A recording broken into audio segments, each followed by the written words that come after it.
पंजाब के सीएम भगवंत सिंह मान ने चंडीगढ़ में खेल विभाग के वरिष्ठ अधिकारियों के साथ कई मुद्दों पर बातचीत की, जहां खेल संस्कृति को बढ़ावा देने को लेकर विचार विमर्श हुआ। इस दौरान सीएम मान ने सभी अधिकारियों को युवाओं को खेलों की ओर प्रोत्साहित कर एक स्वस्थ और फिट समाज के निर्माण में अपना अधिकतम योगदान देने की बात कही। साथ ही सीएम मान ने कहा कि पंजाब में खेल कल्चर को फिर से बहाल करने और युवाओं को खेल मैदान से जोड़ने के लिए हमारी सरकार लगातार प्रयासरत है।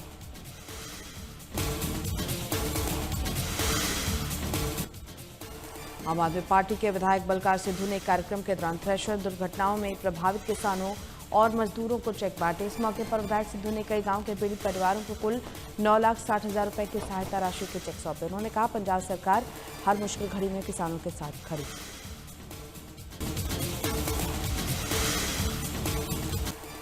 लुधियाना नगर निगम हाउस की बैठक में भारी हंगामा देखने को मिला। बैठक शुरू होते ही कांग्रेस और आपके पार्षद आपस में भिड़ गए। नगर निगम हाउस की बैठक से पहले कांग्रेस पार्षदों और पुलिस में बहस हुई। कांग्रेस पार्षदों ने गौरव भट्टी पर एफआईआर के विरोध में नारेबाजी की।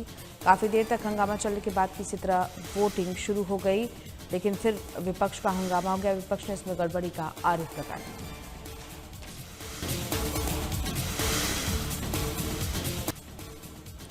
मानसा में पुलिस ने ऑपरेशन कासो के तहत शहर के रेलवे स्टेशनों, बाजारों, प्रमुख जगहों पर सर्च अभियान चला, जिसकी अध्यक्षता बठिंडा रेंज के डीआईजी हरजीत सिंह ने की। इस दौरान उन्होंने बताया कि पंजाब पुलिस की ओर से नशा तस्करों और गैंगस्टरों के खिलाफ लगातार अभियान चलाया जा रहा है। अभियान के तहत कई लोगों के खिलाफ कार्रवाई की गई।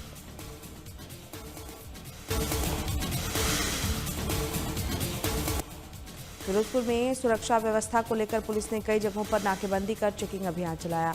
अभियान का नेतृत्व डीएसपी सुखविंदर ने किया। इस मौके पर उन्होंने बताया कि ऑपरेशन प्रहार 2 के तहत फिरोजपुर में 45 से ज्यादा संदिग्धों की चेकिंग की गई है। साथ ही उन्होंने कहा कि 32 लोगों को भी गिरफ्तार किया है, जो पुराने मामलों में पुलिस की गिरफ्त से फरार चल रहे थे।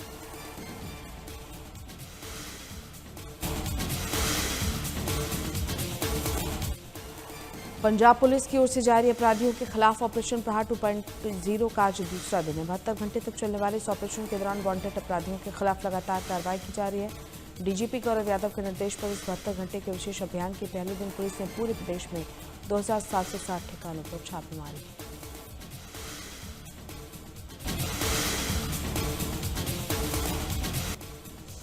ऑपरेशन प्रहार के तहत लुधियाना के रेलवे स्टेशन के बाहर पुलिस की तरफ से चेकिंग अभियान चलाया गया। इस दौरान पुलिस कमिश्नर समेत कई वरिष्ठ पुलिस अधिकारी मौके पर मौजूद रहे। पुलिस की तरफ से अब तक करीब 88 लोगों की तलाशी ली जा चुकी है। अवैध हथियारों समेत हथियार धारकों के लाइसेंस को लेकर भी बातचीत हुई।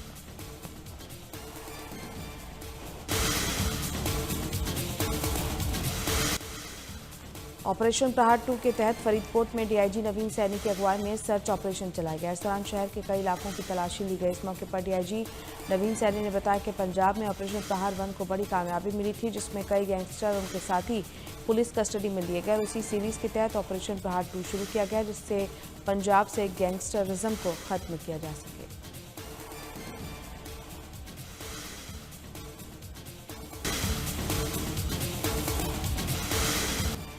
बरनाला पुलिस ने जिले में ऑपरेशन प्रहार का दूसरा फेज शुरू किया। इस अभियान के तहत पुलिस ने करीब 27 टीमें बनाकर 75 जगहों पर छापेमारी की। इस दौरान पुलिस ने करीब 75 लोगों को हिरासत में लिया, जिनमें से 35 के खिलाफ पुलिस वेरिफिकेशन के बाद केस दर्ज किए गए।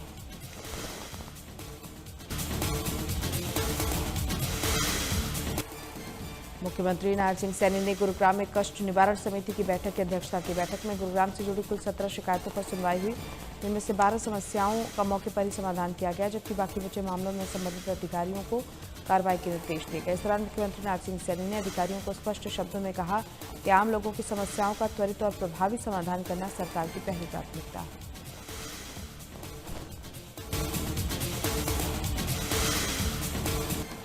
रोहतक स्थित Dada Lakshmi Chand state university of performing and visual arts में 25वें भारत रंग महोत्सव का आयोजन किया जा रहा है, जिसकी अध्यक्षता नेशनल स्कूल ऑफ ड्रामा ने की है। 4 दिवसीय महोत्सव के पहले दिन दिल्ली बीजेपी सांसद मनोज तिवारी, फिल्म अभिनेता यशपाल शर्मा और खिलाड़ी योगेश्वर दत्त शामिल हुए। कार्यक्रम के दौरान छात्रों ने कला, संस्कृति और मनोरंजन से जुड़ी कई प्रस्तुतियां भी पेश की।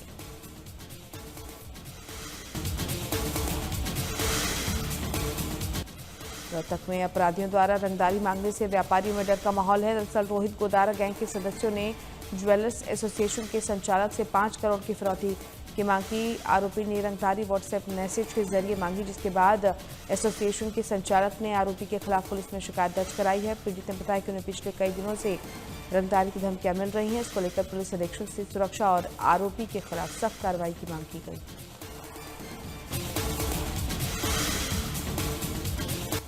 करनाल के डबकौली गांव में दर्दनाक मामला सामने आ जाए। 14 वर्षीय छात्र यमुना नदी में पैर फिसलने के बाद डूब गया।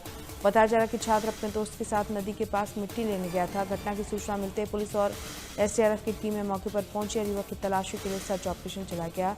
इसके बाद भी युवक का कोई सुराग नहीं मिला। वहीं छात्र के परिजनों ने उसके दोस्त पर नदी में धक्का देने का आरोप लगाया है।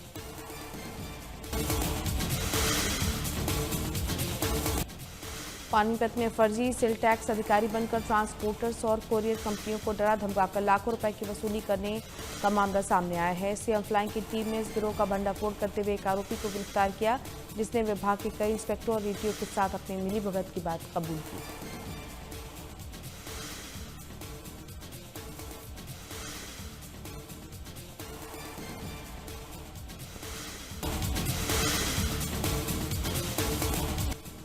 अपराध और अपराधियों के खिलाफ चलाए जा रहे अभियान के तहत अंबाला पुलिस ने 2 आरोपियों को गिरफ्तार किया।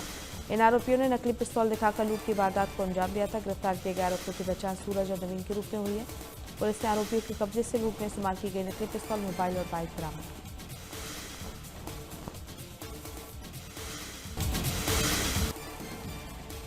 मुख्यमंत्री योगी आदित्यनाथ सीतापुर स्थित तपोधाम सदगुरु गिरधारीनाथ जी महाराज आश्रम में आयोजित मूर्ति स्थापना दिवस कार्यक्रम में शामिल हुए। कार्यक्रम को संबोधित करते हुए सीएम योगी ने बांग्लादेश में हिंदू, विशेषकर दलित हिंदुओं की हत्याओं और उनके घरों को जलाए जाने की घटनाओं पर गहरी चिंता व्यक्त की। उन्होंने कहा कि सनातन कमजोर होगा तो देश कमजोर होगा, देश कमजोर होगा तो सनातन के सामने अस्तित्व का संकट खड़ा हो जाएगा। साथ ही कहा, अगर समाज बढ़ गया तो कटने के रास्ते खुद खुल जाएंगे।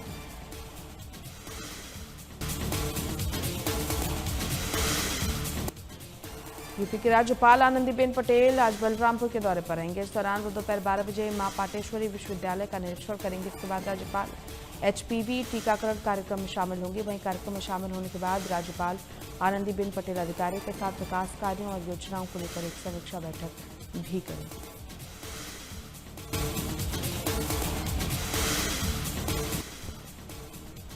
यूपी के सीएम योगी आदित्यनाथ ने राज्य वन जीव परिषद की अहम बैठक की अध्यक्षता की। बैठक के दौरान सीएम योगी ने वैज्ञानिक मानकों और पर्यावरण संतुलन को प्राथमिकता देने पर जोर दिया। इस मौके पर उन्होंने अधिकारियों को निर्देश दिए कि वन्य जीव से जुड़े हुए संवेदनशील क्षेत्रों में सभी विकास कार्यों को इको फ्रेंडली तरीके से पूरा किया जाए।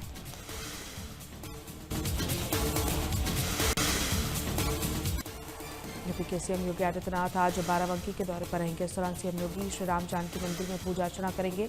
साथ ही राम मार्च यज्ञ में भी शामिल होंगे। सीएम योगी यहां पर कई विकास कार्यों का भी शुभारंभ कर सकते हैं। सीएम योगी आदित्यनाथ के दौरे को देखते हुए सुरक्षा के भी पुख्ता इंतजाम किए गए।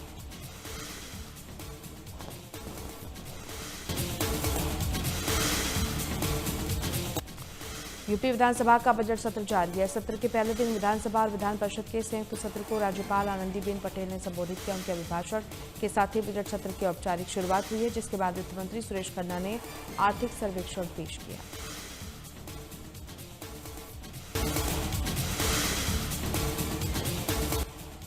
पीलीभीत से रूस भेजे गए 6 भारतीय नागरिकों की भारत वापसी हो गई। सभी युवकों की सकुशल स्वदेश वापसी के बाद परिजनों ने राहत की सांस ली।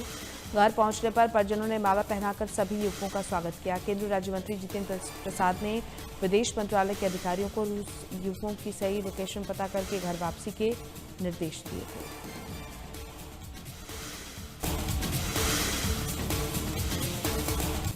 लखनऊ में चाइनीज मांझे से हो रहे हादसों को रोकने के लिए पुलिस ने विशेष अभियान शुरू किया है। शहर के अलग अलग इलाकों में पुलिस ड्रोन से नजर रख रही है। साथ ही बिजली के खंभों और सड़कों के आसपास फंसे चाइनीज मांझे को हटा रहे हैं।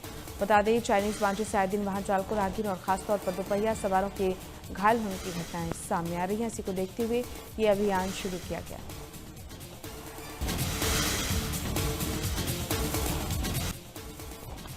उत्तराखंड के मुख्यमंत्री पुष्कर सिंह धामी ने विपक्ष पर निशाना साधा। सीएम धामी ने कहा कि वोट बैंक की राजनीति के लिए देवभूमि की मूल पहचान से समझौता किया जा रहा है। साथ ही कहा कि राज्य की सांस्कृतिक पहचान और सामाजिक संतुलन के खिलाफ की गई किसी भी गतिविधि के खिलाफ सरकार सख्ती से निपटेगी।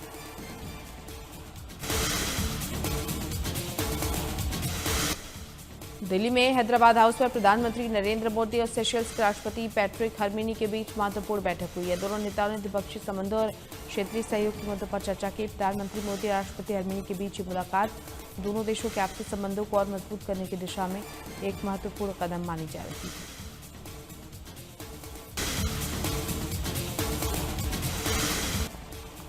दिल्ली की यमुना नदी में लग्जरी क्रूज सेवा जल्द शुरू होने जा रही है। मुंबई से एक लग्जरी क्रूज दिल्ली लाया गया है, जिसे अब यमुना नदी में उतारकर यात्रियों के लिए तैयार किया जा रहा है। आधुनिक सुविधाओं से लैस क्रूज का 17 फरवरी को ट्रायल रन होगा।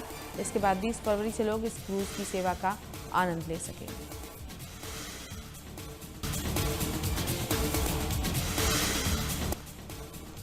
सेशल्स के राष्ट्रपति पैट्रिक हरमिनी भारत दौरे पर हैं, जहां उन्होंने राष्ट्रपति द्रौपदी मुर्मू के साथ रात्रि भोज के दौरान मुलाकात की।